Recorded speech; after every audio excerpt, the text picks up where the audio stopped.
Thank you for clicking on my video. My name is Tiffany, and today I'm kind of talking about a topic. I chair AA meetings from time to time, and I chaired a meeting Wednesday, and I just couldn't think of something to talk about. I always want to talk about the solution.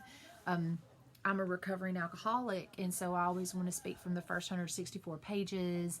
You know, if I speak from something else, like a story from the big book, a poem that I've heard, or a life lesson, I always try to cross-reference it to the big book. And so I looked at Hazleton the other day because I was just looking for something new to talk about, and it came to this page that was talking about the newcomer, but it elaborated even more.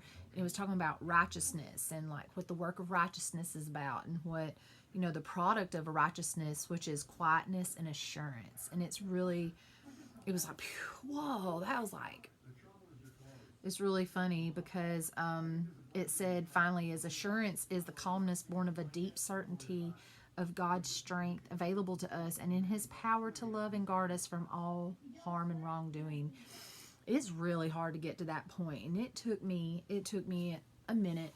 It took me about 3 years. I wasn't like Bill W. or some other people that just automatically felt it. Dr. Bob took 3 years if you read the big book. And I was one of those 3-year people. I didn't drink, but I had a lot of hard times learning how to let God take control of my situations and learning to have that assurance in him.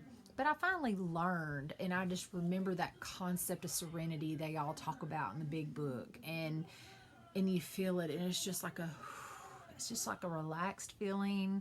I'm really lucky that I don't have any other issues with my alcoholism.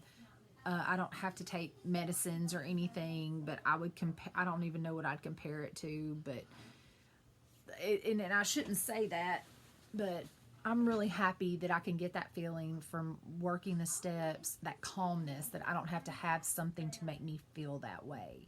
I've learned how to live life on life's terms now. Still ain't easy, but I don't let life get me like it used to. As a child, I was very high strung until I gave my life over to a higher power. When I was 10, a lot of fears that I used to have and being stressed out went away. And I didn't realize that until I was going through the steps with a sponsor and talking about it. And I'm like, what? I had that and I let it go and became a prodigal child, just going out drinking, partying, doing the things that I was taught not to and that I didn't want to. Never even thought about it.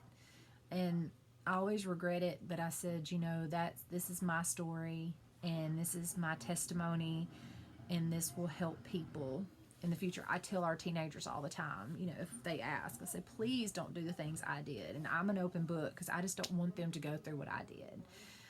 And I'm not perfect. It's about progress, not perfection. God has taken a lot of my character defects away. He has granted me awareness of the things that I do wrong or the thoughts that I have is wrong. And I don't let it bother me too much, because you can't. You can't let it bother you. It's about progress, not perfection. Like I said, we work these steps each and every day. We live in the present.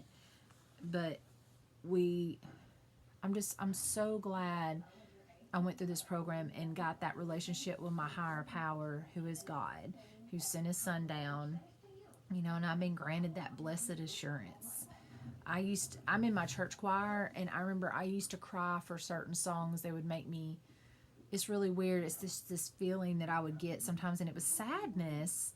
But then, like now, as I've been spending more and more time in church again and reading my Bible and things like that, I've learned things in a different way.